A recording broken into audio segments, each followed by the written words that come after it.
welcome to Mums at the Table, where we talk about all things family and life. I hope you're enjoying your Easter weekend and having some fun with the kids. Speaking of fun, I am here with these awesome ladies who always challenge me on my parenting. With these awesome women. I've got Shona, Hi. Rach, Hey. and Mary Ellen. How are you, ladies? Really well. Good. And you? I'm not too bad. Have you been indulging in some of the sweet treats this week? Have you? No, I Come on, confess. Okay, I have. Yeah. No shame here, no shame knew here. that. Well, we also have a treat on the show today. We've got some live music coming up, which we don't often have. Are you looking forward to that? Yes. Really exciting. Yes. Well, we have with us today pop R&B artist Chris Sebastian. Now, not only are we chatting to him, but he will be playing the song I Found You, the song he wrote that reinforced for him the magnitude of God's love. And it's a gorgeous song that will be coming up a little bit later. Also on the table and up for discussion is how these ladies acknowledge Easter and why they celebrate it the way they do. And have you been indulging freely this weekend like me with chocolate and family feasts? Gia talks to nutritionist Kendra about intermittent fasting and the benefits that it has. But first, you may well have eaten lots and grown a bit cuddlier this weekend, but take heart, there are benefits to hugging others. In fact, research tells us the more you hug your kids, the smarter they get. Sounds cheaper than school fees. Cell.com shared a study that says supportive experiences for preterm babies, so breastfeeding and skin to skin, are associated with stronger brain responses. However, those painful experiences like needles and tube insertions are associated with reduced brain responses. Now, talking about hugging, what was the hugging culture like in your family growing up? What were you brought up with? Well, I remember... I'll start this one off. Do. Yes. I remember being in primary school and watching all the kids at the back gate as their parents dropped them off, and the parents would hug and kiss them. And I used to think, ugh, like, what? My parents never... Like, I would get the occasional hug from mum, the occasional hug, pat in the back from dad, but it was very... But like, did you want the hugs? In some ways I did. Yep. Yeah. But I think when you're not in a family that hugs... you don't really crave it that much. Like And you don't know what you're missing. You don't know what you're missing until you see others and you're like, I wish I was hugged like that, and then you just forget about it. Yeah. So See, I grew up and my mum never let me out the door without a hug, and to this day we probably don't hug as much as we used to. She probably overdid it for us. Sorry, Mum. But my sisters aren't big hugging people, so we don't sort of hug hello, even though we don't see each other that often. Well, my sister in Queensland, but yeah. I don't know. I think I've become more affectionate since leaving the house. Like, I don't feel... When I listened to your story, I felt like, oh, like I needed to give you a hug. Oh, no, thanks, please don't. no, we're good. I tried that earlier and it didn't work. No, didn't work, no. Yeah, but I feel like I'm much more affectionate with my son and with other people around me. And when I've gone back to see my mom after a long period of time, I go to hug her and it's almost like kind of this little pet, but I feel more like, no, you're going to hug me, woman. And you have no choice. I came up in a family like yours where there wasn't hugging. I actually wonder how my parents had 3 children, but anyway. So I had to make a really conscious effort when the boys were younger to make sure that they were hugged and that they knew that side of love, because it was really easy for me to just go, that's what I've trained in. My brain didn't know any different. But I'm thinking about this. What about all these people like us who don't have hugs or grow up in orphanages or places like that? So you're saying they're not as intelligent as us? Oh, I didn't do the study. I'm not saying that at all. And I haven't done the study, so I don't know. I'm going off what they said, but their brain responses were stronger for the preterm babies, especially more than the full-term babies. Right. So they were saying that, yes, hugging can increase that. I think physical contact's really a big deal. Like, I think God really intended it for it to be a big deal. And I know not everyone's a hugger. Not everyone has physical touches there. Yours is gifts. But, yeah, look, I'm not going to dispute the research.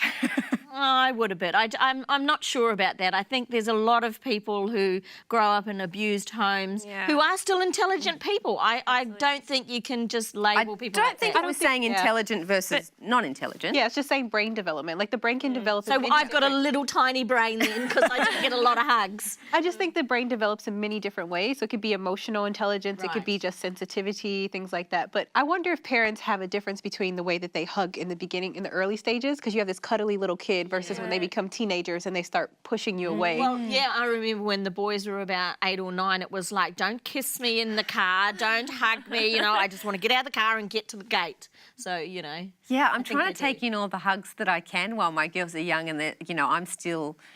lovable and cool. There is... You're cool. Are you still No, cool? I know. I used that and then I thought about that word. I'm like, no I'm not cool. Well, hugs certainly have their benefits and can lighten your mood, but so can Gia and her gorgeous kids in the kitchen. Today, they are making a choc mint milkshake. Take a look. Say it again, louder. Milkshake! We're making chocolate milkshake, and Momo is going to help us too. So we've got Momo, Hannah, and Olive Litzer, and we are going to make chocolate milkshake because we love chocolate milkshakes, but we just want to make it as healthy as possible for the kids. So, frozen bananas. You going to put that in there for me, Hannah? Please put the ice cream in. Of course you can. Can I put the cinnamon in? The chocolate in, yes. So we'll put in, what are we putting in here? Ice cream. This is a non-dairy coconut ice cream, and you can get it in the freezer section at the supermarket. Coconut, non-dairy, chocolate ice cream, delicious. And we've got, what's this one, Hannah? Is that just chocolate? Can you put that in there for us? Good work. Just some cacao powder. And we're just going to I'm going to make a choc mint flavour. And I've got some essential oils that I love using, and I'm going to put a couple of drops in there because it's really going to bring out a nice minty flavour in the chocolate. Milkshake. If you don't like mint, you don't have to add mint to it, but I'm telling you, this choc mint milkshake is delicious. Okay, so let's put it on here, and I'm going to add a little bit of milk. Okay, I'm just going to add a little bit to start. Whoa. Sorry. Just a little bit to start until we see the consistency, and then we'll add some more milk if we have to. Alrighty, let's go. You ready? You guys ready? Where? Oh, you got it. There you have it, your chocolate milkshake ready to go. I didn't actually need to add any more milk. So I might put some in here first so we can see it, and then you guys can have a try. How about that? Oh, wow. Check that milkshake out. Ooh la la. I'm going to make more if you guys like it, but you have to tell me if you like it, okay? Whoa, good? Okay, point there and point your thumb up. See you next time. Bye. Say bye, everyone. Bye. Yum. Yum, I know, right?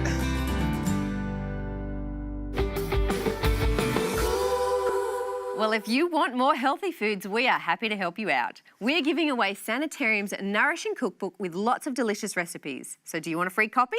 Just write to us, hello@mumsathetable.com, and we will send it right out to you. Well, how are you and your family spending Easter this year, and what does it mean to you? Most of us might think of chocolate and Easter egg hunts, but is that all it is to our kids? Well, today, Shona, Mary Ellen and Rach are sharing how they spend Easter and why they see it more than just the commercial holiday that it is. Rach, how do you spend Easter? I can't say that I have this big hurrah or anything. My dad was one who really super pushed back when we were kids. Like, for example, I wanted Valentine's Day cards, and he's like, no, go and write me a report about what Valentine's Day is all about. Wow, what did he do for Easter? Yeah, so I don't even really remember doing a lot as a kid for Easter, but I think as an adult, I've just taken more of a time to reflect on what it really means. I've never really done much of anything with the Easter bunny or chocolate eggs or Easter egg hunts, so I might be the boring one here when it comes to Easter. Well, what does Easter mean to you then? Yeah, for me, Easter is all about, Jesus rising from the dead and him being our salvation. And, I'm not exactly sure, even with my son, I will explain that story to him, but I doubt that I'll be talking much about the Easter bunny. It's probably got to blame my dad for that. Yeah. Righto. Mary Ellen, what do you do? Well, when we were younger, we had a lot of chocolate eggs, unlike you. My mum always made a really, a point to hide chocolate eggs around the house, and we'd have, a little morning hunt and things. And then one year she realised, I'm just feeding my kids rubbish. So she actually hid $1 coins all around the house. That was fantastic. Oh. That was the best Easter ever. I reckon as a kid, that's a score. That's a step up. Amazing. Yeah, but we don't really do much, or we haven't really done much either than that, except for go to church, obviously, on the weekend and stuff. Okay. Right. Yeah. Shona, what about you? Oh, we all sound so boring. Yeah, I know. We don't do the eggs or anything either. I know. And I never felt impressed to do it with the boys. I don't know. We just never did it. People would give them Easter eggs and I'd explain to them what it was all about. But we just spend time with Gary's mum now and we have an Easter lunch. Like we go to her place and have lunch. And for me, it's more of about a family time because we don't know how long we have with each other. So, and now that the boys have moved out, it's even more important for us to spend time together as a family, chat about, you know, what Christ did for us and why we believe in these things and just have some time to commune and to reflect on what Easter really is. Yeah. Yeah, so why as a Christian then is it an important time? I think it's to remember why he came to this earth, why he died, and that he's my salvation. He did that for me. If I was the last person on earth, he still would have come to this earth and died for me and for me to be able to be saved. Yeah, and how does that make you feel like, as a Christian knowing you're saved? Yeah, and because I wasn't always a Christian, I came into faith, it's huge. And it's something I've really tried to impress on my boys that Christ is there for you. Yeah, and he would do anything for you. And it's like that other side of Christmas. Like we make such a big deal about Christmas and it's like the other side of the story, you know? It's like looking at the beginning of the story but not looking at the ending of the story, you know? I feel like with my kids it did start out with the eggs and the hunts and I sort of wanted to make it more than that so that they knew what it was about. And what I do each year now is we read the 4 Gospels, Matthew, Mark, Luke, John, and we read the story of Christ's death and resurrection in each of those 4 and look at the differences and then we talk about what it meant. And I sort of hope I hope I'm not the parent that sort of just leaves that to Easter time. Like it's a message that is just so applicable all the year round. Yeah. But it's a good little reminder at that time of year, just that trigger. Yeah. I've even got a friend who actually on Sunday morning will take her boys to a graveyard and sort of talk about it. Like she's a pastor, she talks about it with her kids and sort of goes through it that way and does it, I guess, from a different graveyard. Because your kids are younger, aren't they? So it's quite hard for them to understand death. Yeah, and what Christ actually did. Yeah, it is. Well, we would love to hear how you spend your Easter and what different traditions you do with your family. Jump onto our social media and let us know. Well, have you ever been curious about fasting? Maybe you feel like you should be doing that after this weekend. Kendra is here with Gia to help us understand more about intermittent fasting. So intermittent fasting is a term everyone's heard about these days. Can you tell us a little bit about it? So intermittent fasting, there's different ways of doing it, but probably the most popular is the 16-8 method. So you fast for about 16 hours and your eating window is about 8 hours. But fast can be anywhere between 12 to 18 hours generally. Okay, and so what are the benefits of intermittent fasting? So intermittent fasting is probably one of the most ultimate anti-aging method. We like that. All the women like that. So it can help with, again, blood sugar regulation. It can help with increasing human growth hormone, which is really useful for anti-aging. And it can also be useful for reducing your triglyceride levels. And just think, you're giving your body a really big break to allow it to detoxify and renew itself and improve digestion. So it's a really good thing to practice. Even if you can't do a full 18-hour, 16-hour fast, you can start by just shortening your eating window by 1 hour every week until you get to about a 12-hour fast. That's a good tip. So finishing your meal, say, at 5, and then eating again at 7 in the morning or 8 in the morning. Yeah, and then the following week you might start eating a little later and adjust it to what works for you. Okay. My husband and I intermittent fast, and I find it beneficial for myself. Now, my husband does 20 hours. Is there any risk with doing a fast that long or with fasting, intermittent fasting? Yeah, so everyone's different. So, for example, if someone had diabetes, you would have to speak to a practitioner if you wanted to do something like that because you could end up with hypoglycemia. Also, if you were pregnant, you definitely wouldn't be doing that. You would be listening to your body.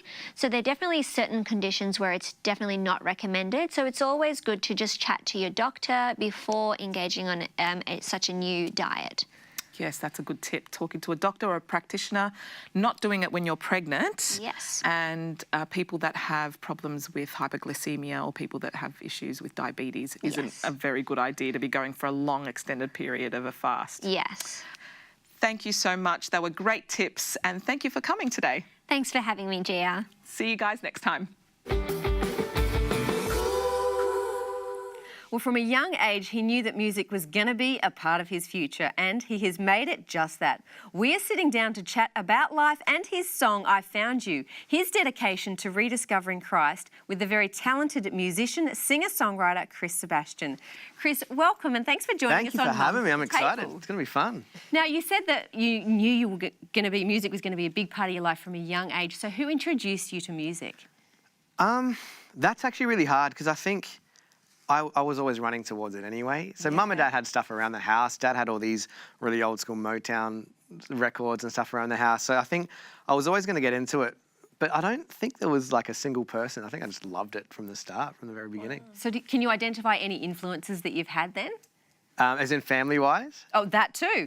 Yeah, well, definitely my brother. I mean, watching both my older brothers throughout like my whole childhood were doing stuff in church, whether it be my eldest brother was a worship leader playing piano and singing, and then Guy was a worship leader and singer as well. So it was always been like around me. So it was inevitable. It was always going to go that way. You've got 3 brothers, is that Three brothers, right? yeah. What was that like growing up with 3 brothers? Mayhem, but so fun. Did you wear each other's clothes? And Basically, everything was a hand-me-down for the little while. Until I figured out what star was, I think everything was a hand-me-down. Did your mum choose every other name before she got to yours? When she was calling but you? then even like she would call us every other name. Yes. My dad was the worst because Guy, Ollie, Jeremy, Chris. It took like 7 goes to get the the name. dogs get rattled on the Yeah, back that of the happened once. I swear it happened once.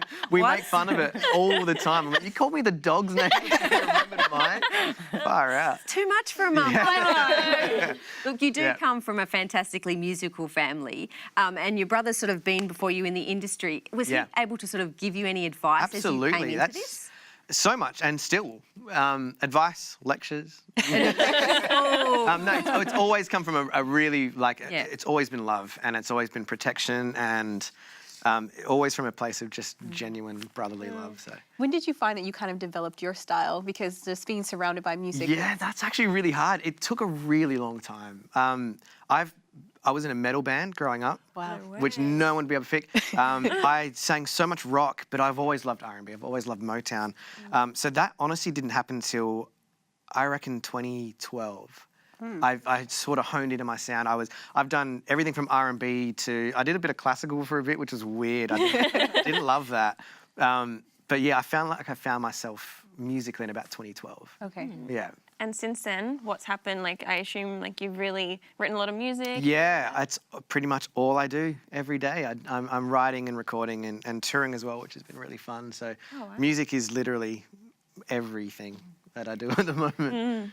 So talk to us about your song, I Found You. Yeah. This was a song I understand you didn't intend for release. Yeah, this is actually my favourite story of any song that I've ever written.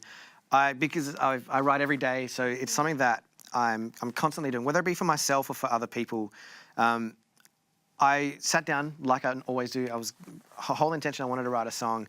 And I came up with this riff, which to me was a perfect pop song. It was like just ready for radio, and I felt really good about it. And it was late at night, and I had this thought, and it was obviously a little God prompt. And it was, hey, remember me? And I thought, when's the last time that I sat down with the sole purpose to write something for God? And here was this thing that I thought, this could be a huge pop song. This could be, a way to further myself. This could elevate me. But then there was this prompting of God. And at the time, it felt like I was like, well, you know what? I write so much and I do all this stuff. I want to sacrifice this and make this about worship to God. And so that was my intention. I sat down going, I'm going to give what I think is this really cool piece of music and this what I felt like was a gift. I'm going to give it to God and just make it about worship. I don't want to release it. I didn't want to show anyone. It wasn't something that I planned to do anything with.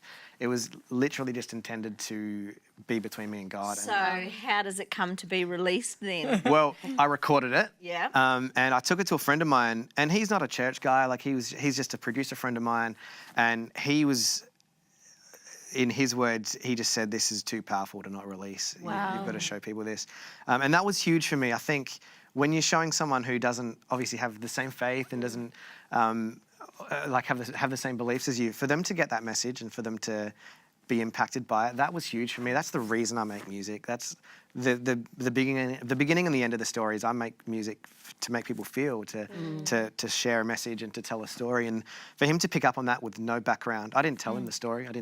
There was So no how long background. did it take to write the song? A night, which never happens. Wow. Never Quick. happens. I'm not one of those guys. You hear stories. Oh yeah, I wrote it in 10 minutes. I'm not one of those guys. I like my first single. I rewrote 9 times. Wow. So I labour over it and I'll write lyrics 1,000 times. I wrote that in the one night and went to bed at like 4 o'clock in the morning, but just feeling really good about it and just going, this is something that I'm going to be really proud of. At the time, never intending for it to be released. So you talk about it as a song that helped you rediscover God's love and his grace for you. Yeah. So what was it that sort of, I guess, took you away, I guess?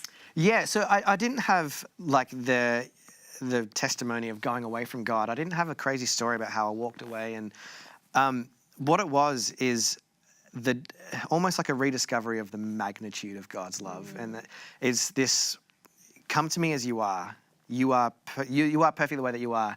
You don't need to have it all together. You don't need to have everything figured out.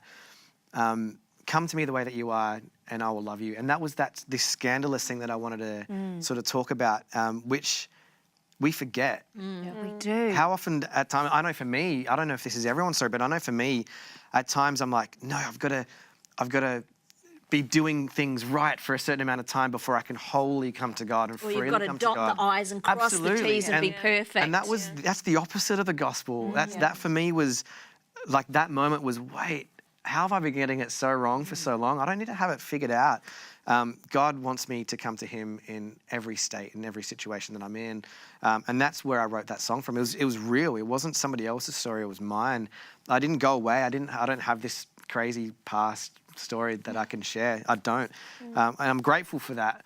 But what I did rediscover was how powerful the love of God, the mercy and the grace of God is. And that's why I wrote the song. Beautiful. You think about your past and how you haven't had like a falling away experience. Yeah. What about the future? What does the future hold for you? Well, I'm hoping good things. What's your vision? You know? Yeah, so like I'm planning on releasing a lot more music. I'm touring a lot starting this month. And so I'm hoping to take it to a level that I haven't yet been. And I don't know how that's going to happen. I'm going to keep releasing music, but I feel like I'm on a real sort of trajectory up. And God will that's make what it I'm- happen. Yeah, Thank you. I was going to say, it sounds like life is sort of just getting really busy at the moment for you. It really If is. we can jump back, just one other question. Yeah. What was the first song that you sang in public or on Yeah. stage somewhere? I actually know this, which is crazy. It was actually a song called Jesus, Lover of My Soul, and I was in Sunday school. At church. And I sang it with my little brother. Nice. And that's my first memory of me singing in public. I love that. Well, It was horrible. You're not supposed to tell us that. No, we want to hear you sing today, so I'm going to go and let you set up for that. Perfect. Well, I always feel like hearing somebody's story changes the way that a song's words impact you. And not only has Chris shared part of his story with us today, he's also singing for us. And as we mentioned earlier in the interview, Chris originally wrote this as a private worship song between him and God, and he never intended for anyone else to hear it. We are very grateful that that friend heard it and convinced him it needed to be shared. The song that we've just been talking about, here is Chris Sebastian with I Found You.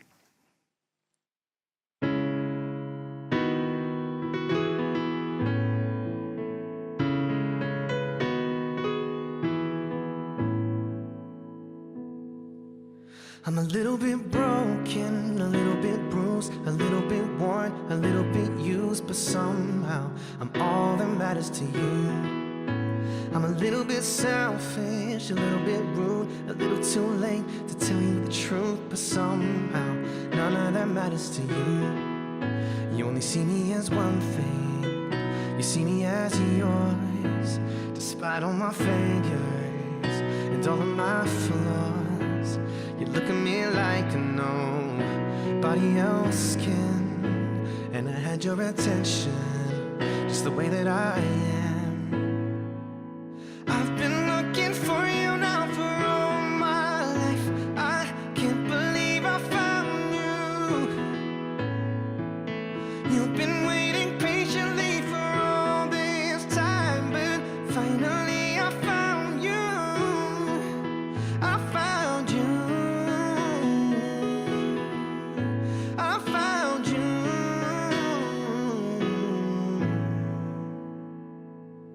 I'm a little impatient, a little too stressed, a little bit mad, a little obsessed, but I know you will never leave me. You're everything that I'm not, and a little bit more, a little too much. I could never keep score. Well, you are all I'll ever need. You only see me as one thing. You see me as yours, despite all my failures and all of my flaws. You look at me like nobody else can, and I had your attention just the way that I am. 'Cause I've been looking for you now for all my life. I can't believe I found you. You've been waiting patiently for all this time, but finally I found you. I found you. I found you.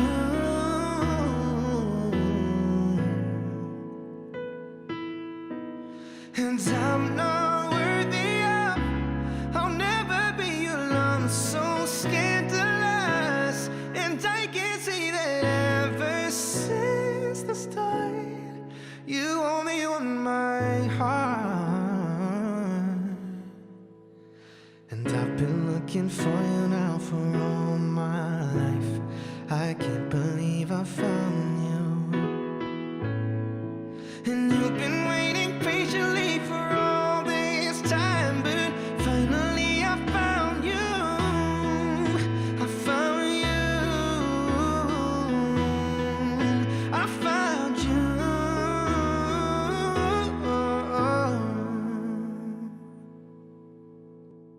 Thank you. That was beautiful. Thanks for having me. Appreciate it. Oh, look, we really appreciate you sharing your story and your journey of faith and your creativity that sort of unfurls in your music. It's beautiful.